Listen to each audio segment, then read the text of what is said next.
Welcome, everybody. I appreciate every one of you more than you know. If you love mysteries, disturbing real stories, and unsolved disappearances, hit subscribe and ring that bell, because we've got a lot more coming. Now imagine this. It's after midnight. You're on the phone with your son. He tells you he crashed his car on a lonely country road. He's not hurt. He says he can see lights in the distance and is walking toward a nearby town. You stay on the phone with him for nearly an hour, listening to his footsteps in the dark, and then suddenly you hear him yell, "Oh shit!" Then silence. No scream, no struggle, no explanation. And nearly 20 years later, nobody knows what happened to him. This is the disappearance of Brandon Swanson, the night of the disappearance. On May 14th, 2008, 19-year-old Brandon Swanson attended a small gathering with friends in Minnesota. Around midnight, Brandon started driving home. At some point during the drive, his car slipped off a gravel road and got stuck in a ditch. The strange thing was, Brandon didn't seem panicked. He called his parents and calmly explained what happened. He believed he was near the small town of Lind, Minnesota.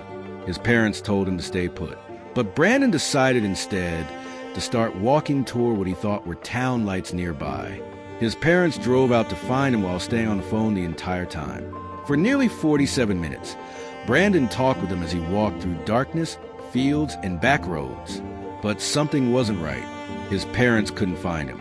Even stranger, the directions Brandon gave didn't seem to match where he actually was. It was as if he was completely disoriented. The final phone call. Then came the moment nobody can explain. While walking, Brandon suddenly interrupted himself and said, "Oh shit." That was it. The phone stayed connected briefly, but Brandon stopped responding. No sounds, no movement, nothing. His parents screamed his name into the phone, but there was only silence. When authorities later checked the phone records, they discovered the call had disconnected shortly afterward. Search crews launched massive efforts across the area. Dogs, ATVs, helicopters, volunteers. Nothing. No body. No clothing. No phone.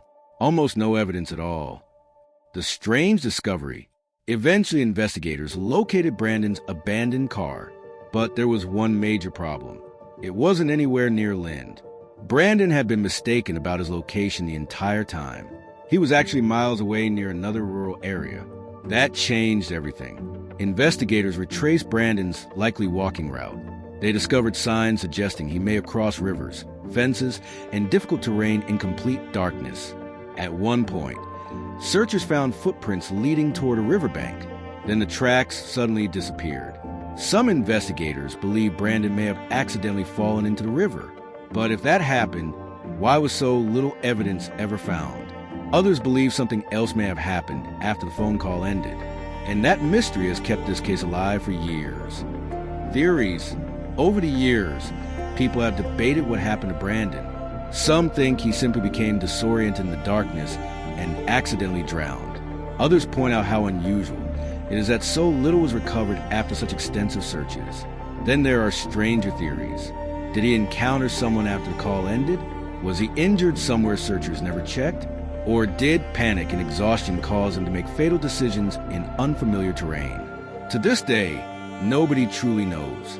And that's what makes this case so haunting, because for nearly an hour, his parents were right there with him on the phone, listening, unable to reach him, as he slowly disappeared into the darkness forever. The disappearance of Brandon Swanson remains one of America's most chilling unsolved mysteries, not because of violence, not because of evidence, but because of that final moment. One sentence, one sudden interruption, and then nothing. If you enjoyed this investigation, let me know in the comments what you think happened to Brandon. And if you want more disturbing unsolved mysteries and true crime stories, subscribe and ring the bell, because the next case might be even stranger. Stay safe out there, and don't wander alone into the dark.